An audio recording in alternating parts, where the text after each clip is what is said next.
জয় গুরু।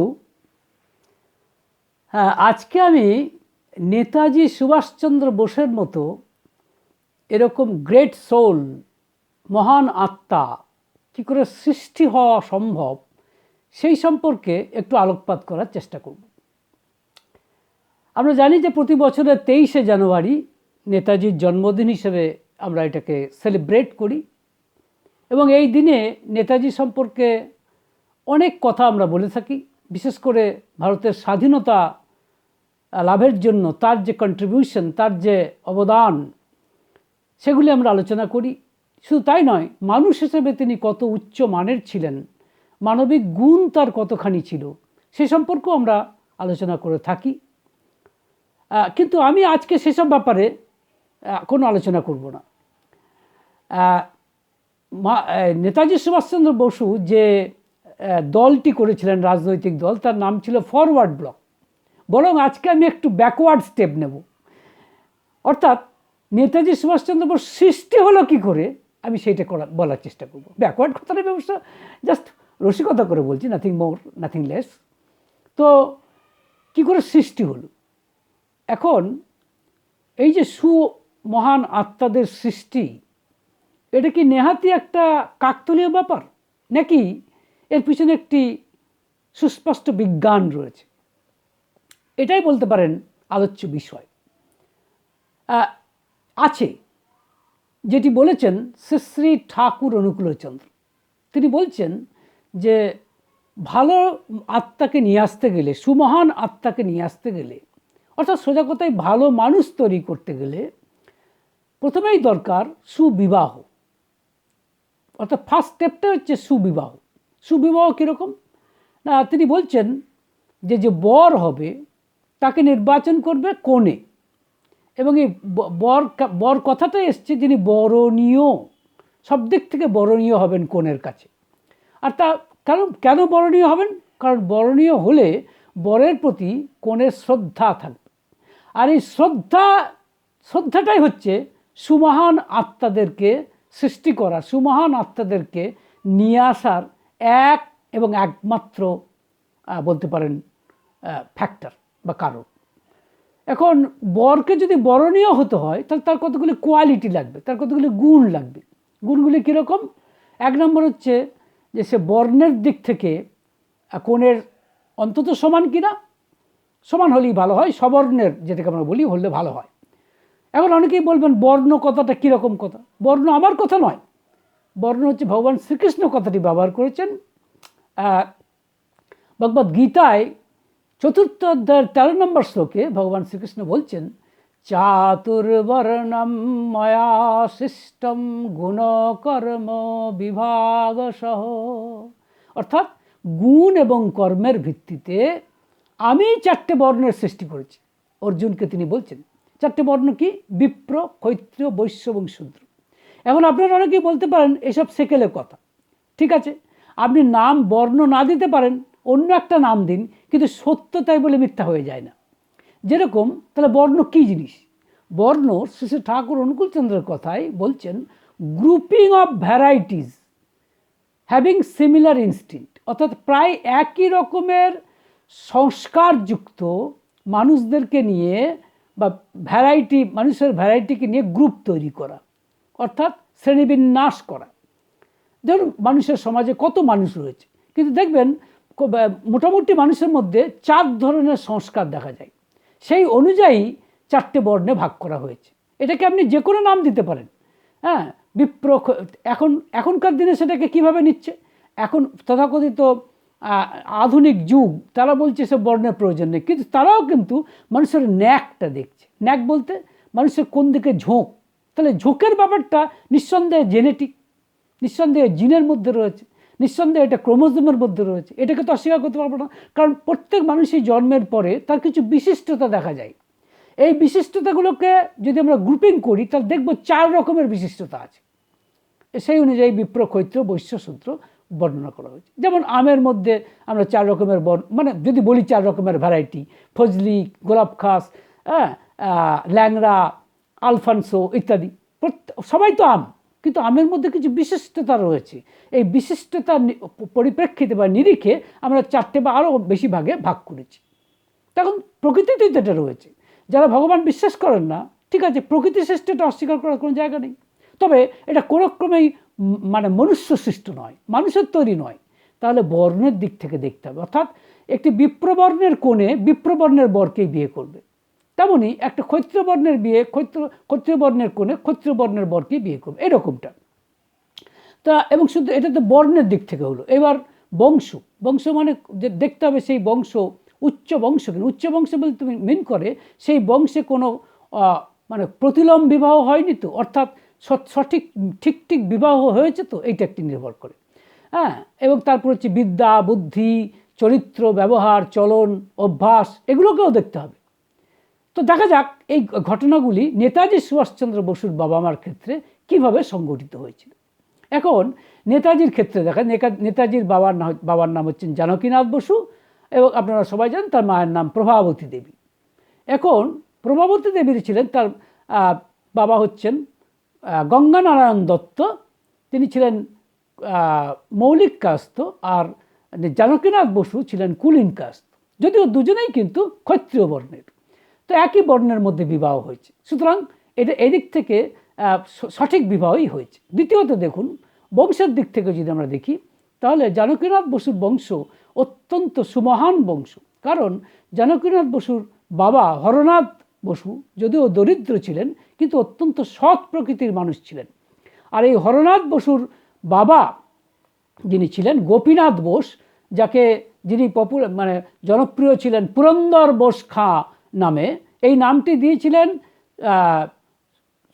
সুলতান হোসেন শাহ। সুলতান হোসেন শাহ এই নামটি দিয়েছিলেন, কারণ তার ক্যাবিনেটে তিনি ফিনান্স এবং ডিফেন্স মিনিস্টার ছিলেন।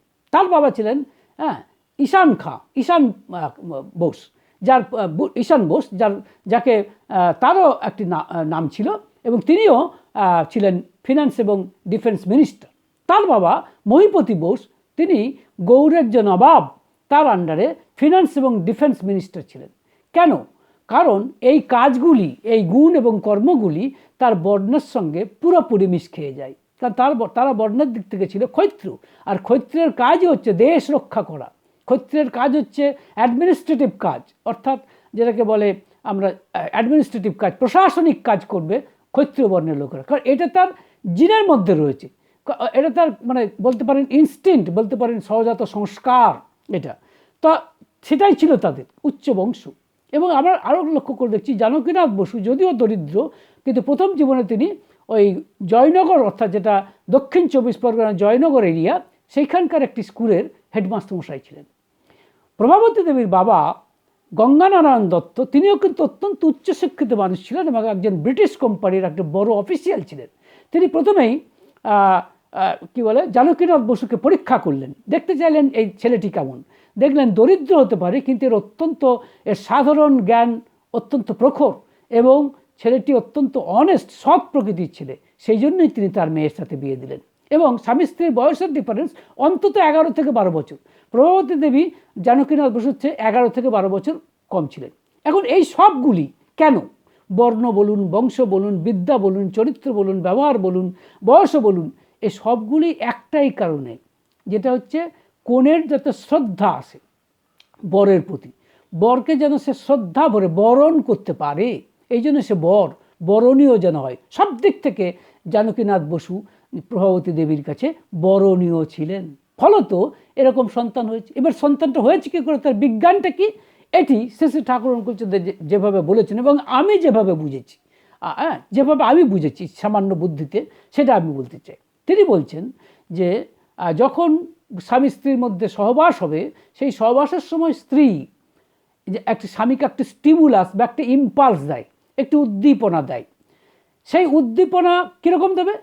যদি স্ত্রী স্বামীর প্রতি শ্রদ্ধা সম্পন্ন হয়ে থাকেন, তাহলে তার মন সবসময় উচ্চভাবে বিচরণ করবে, তার মনোভূমিতে, তার উচ্চ মনোভূমিতে তিনি বিচরণ করবেন। কাজেই যে ইম্পালস বা যে তিনি উদ্দীপনাটা দেবেন, সেটা উচ্চ স্তরের উদ্দীপনা, উচ্চ স্তরের ইম্পালস। এবং এই ইম্পালসটা দিলে বাতাসের মধ্যে থাকা, সাধারণত বলা হয় যে আত্মা বাতাসের মধ্যে থাকে, বায়ুভোগ নিরালম্বভাবে থাকে তারা। এই আত্মা প্রথমে ওই স্টিমুলাস বা ওই উদ্দীপনা মাফিক যে সমস্ত আত্মা রয়েছে সেই আত্মাগুলি মানে হাজব্যান্ডের বা স্বামীর মাথায় আসবে। সেই মাথার থেকে যাবে স্বামীর শুক্রাশয়ে, শুক্রাশয়ে গিয়ে শুক্রাণুগুলির মধ্যে, প্রতিটি শুক্রাণুর মধ্যে এই এক একটি আত্মা ঢুকবে। মনে রাখবেন আত্মা কথাটি এসেছে অধাতু থেকে, অর্থাৎ অধাতু মানে গমনশীলতা, যেটাকে মানে মোবাইলনেস। তাই যখন আত্মা শুক্রাণুর মধ্যে ঢুকছে তখনই নাকি আত্মা চলমান হচ্ছে।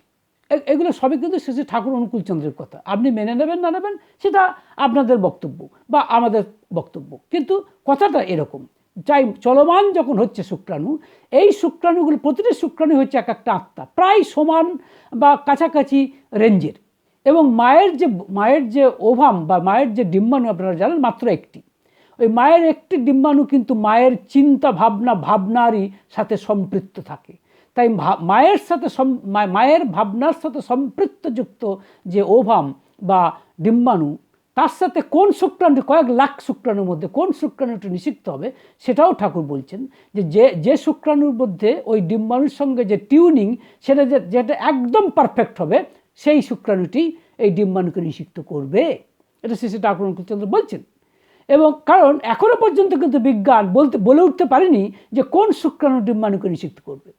এটা বলা হচ্ছে যেটি প্রথম যাবে এবং যেটি প্রথমে ডিম্বাণুর মেমব্রেনকে ভেদ করবে সেটি, কিন্তু সেটা তো তাহলে চান্স ফ্যাক্টর হয়ে দাঁড়ায়। ঠাকুর অনুকূলচন্দ্র অন্তত একটা যুক্তি দিলেন, বলছেন সেই শুক্রাণু যার টিউনিং হবে পুরোপুরি ওভামের সাথে পুরোপুরি ম্যাচ খেয়ে যাবে, সব থেকে বেশি ম্যাচ খাবে, সেই শুক্রাণুটি ডিম্বাণুকে নিষিক্ত করবে।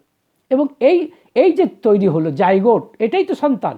এটা আসলে মায়ের একটা ভাবনার প্রকাশ, মায়ের ভাবনার প্রকাশই হচ্ছে সন্তান। অবশ্যই তার বাবাই কিন্তু মনে রাখবেন মায়ের মধ্য দিয়ে প্রসব করে, বা ওই কিন্তু ভাবনাটা দিচ্ছে মা।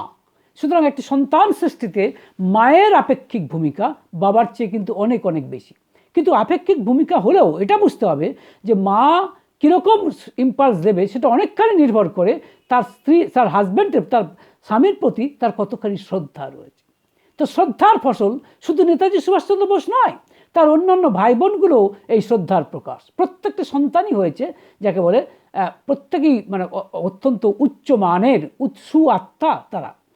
একবার সুশীলচন্দ্র বসু জিজ্ঞাসা করেছিলেন শ্রী ঠাকুর মানে আমাদের প্রভাবতী দেবীকে যে স্বামী স্ত্রীর সম্পর্ক কীরকম হওয়া উচিত। প্রভাবতী দেবী বলেছিলেন, তা তো জানি না বাবা, তবে এরকম আমি তো মনে করি যে স্বামী স্ত্রীর মধ্যে যে কখনো মতান্তর হতে পারে এরকম চিন্তাভাবনা আমার মাথাতে আসে না।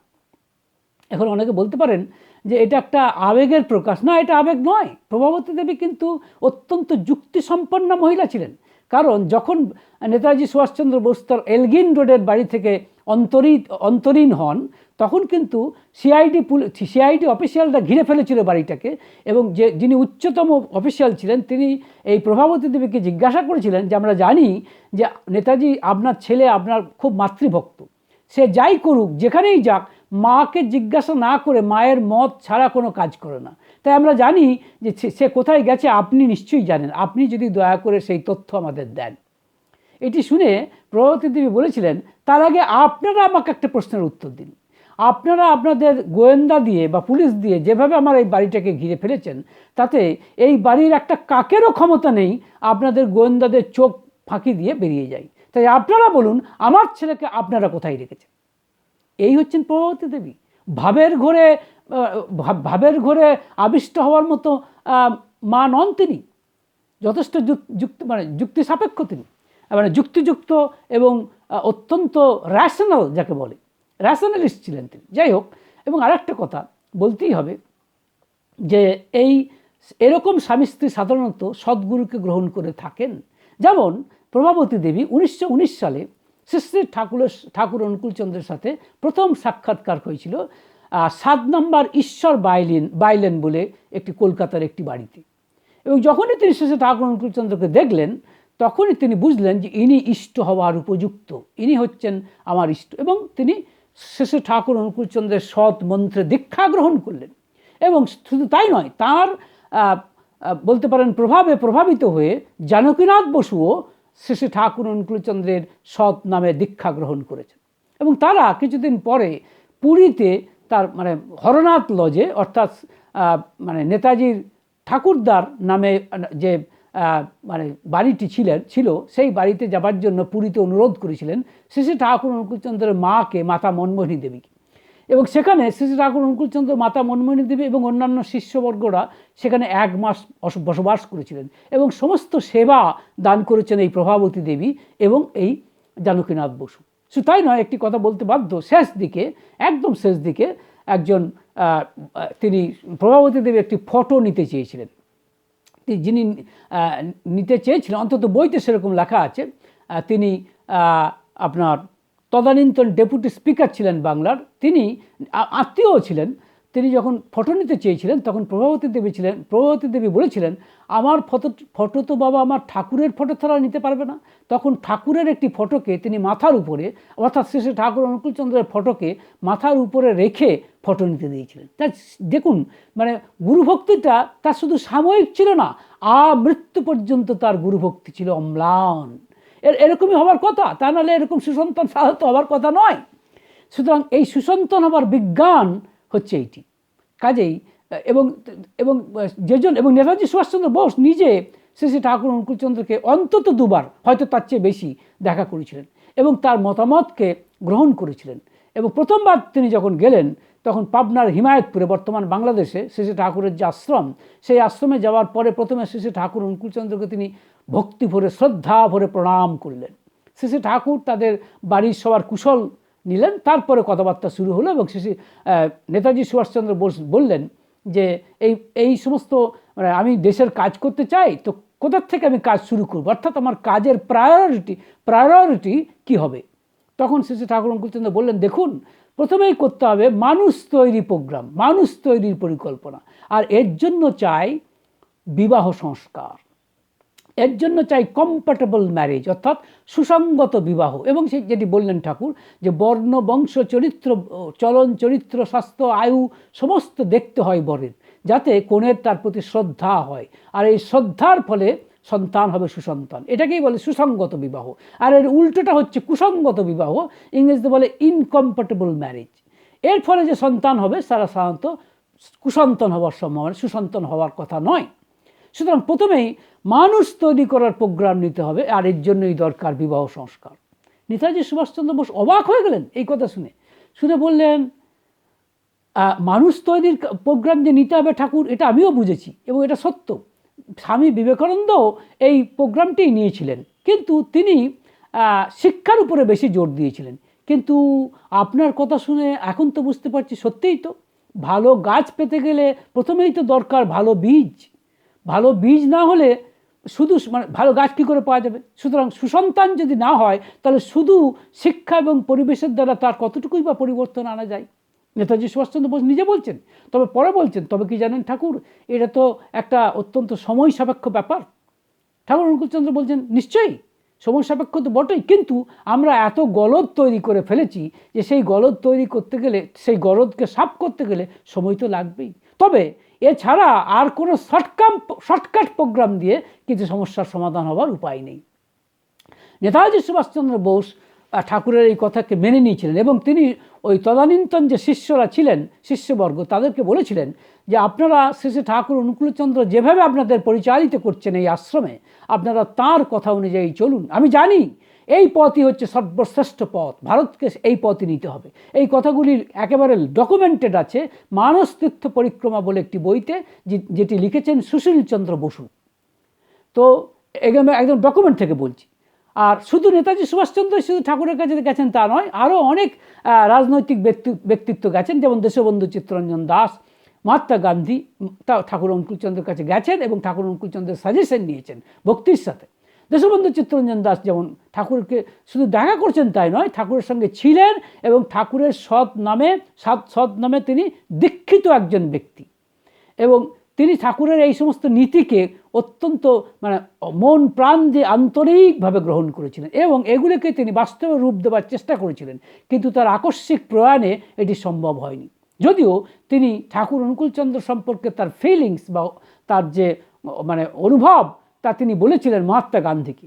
কারণ মহাত্মা গান্ধী এই কথাগুলি লিখেছিলেন একটি প্রবন্ধে, যেটি 1925 সালে 16 জুলাই ইয়ং ইন্ডিয়া বলে একটি পত্রিকাতে প্রকাশিত হয়েছিল, যেখানে মহাত্মা গান্ধী লিখছেন যে তাকে দেশবন্ধু চিত্তরঞ্জন বলছেন শ্রী ঠাকুর অনুকূলচন্দ্র সম্পর্কে যে আই হ্যাভ সিন, মানে coat unquote, I have seen many great men in this world, but I've never seen a man of such extraordinary power in every respect and as lovely as Sri ঠাকুর অনুকূলচন্দ্র। অর্থাৎ আমি এই পৃথিবীতে বহু বড় মহান ব্যক্তিদের দেখেছি, কিন্তু সমস্ত বিষয়ে শ্রী ঠাকুর অনুকূলচন্দ্রের মতো এত অসাধারণ ক্ষমতা সম্পন্ন ব্যক্তি এবং এত অসাধারণ পরম প্রেমময় ব্যক্তিত্ব আমি আর দেখিনি। এটা দেশবন্ধু চিত্তরঞ্জন দাস বলছে এবং অনেকেই বলেছেন। যাই হোক, এবং এটি লেখা হয়েছে, আমি ডকুমেন্টে বলে দিলাম। তো পরিশেষে আমি এই কথাটাই বলতে চাই, বা উপসংহার পর্বে আমি এই কথাটাই বলতে চাই যে সুআত্মা সৃষ্টি করাটা একটা বিজ্ঞান, কঠিন সন্দেহ নেই, কিন্তু অসম্ভব নয়। আর এই বিজ্ঞানের হদিস দিয়েছেন শ্রী ঠাকুর অনুকূলচন্দ্র। তিনি বলছেন বরকে সব দিক থেকে কনের কাছে বরণীয় হতে হবে, অর্থাৎ শ্রদ্ধা থাকতে হবে, আর শ্রদ্ধার ফসলই হচ্ছে সন্তান। সুআত্মাগুলি তখনই আসবে, এটা তিনি বলছেন, শ্রী শ্রী ঠাকুর অনুকূলচন্দ্র এই বলছেন। এখন আপনারা বলতেই পারেন যে এই বিজ্ঞান কি প্রমাণিত বিজ্ঞান? না, এখনো পর্যন্ত যে আমরা আজকের যে বিজ্ঞান বা বলতে পারি সাম্প্রতিক বিজ্ঞান, এটি প্রমাণ করতে পারেনি বা প্রমাণ সম্ভব হয়নি, এটা ঠিক কথাই। কিন্তু অদূর ভবিষ্যতে যে হবে না এ কথাও কিন্তু বলা যায় না। আমার নিজের আন্তরিক ইচ্ছা এবং আমার ধারণা, আমার বোধ, আমার অনুভব যে শ্রী শ্রী ঠাকুর অনুকূলচন্দ্র এ সম্পর্কে সুআত্মা নিয়ে আসার ব্যাপারে, অর্থাৎ সুসন্তান তৈরি করার ব্যাপারে যে ফর্মুলা বা যে সূত্র বা যে বিজ্ঞান দিয়েছেন, তা ভীষণভাবে বাস্তব বলে মনে হয়, ভীষণ যুক্তিযুক্ত বলে আমার মনে হয়। অবশ্যই সমস্ত আমার যে বক্তব্য সেটা আমার ব্যক্তিগত মত, এবং আমি যেভাবে আমার সামান্য বুদ্ধি দিয়ে শ্রী শ্রী ঠাকুর অনুকূলচন্দ্রের এই প্রজনন বিজ্ঞানটিকে বুঝেছি, সেইটুকু আপনাদের সামনে আমি উপস্থাপনা করলাম। ভালো থাকবেন। জয়।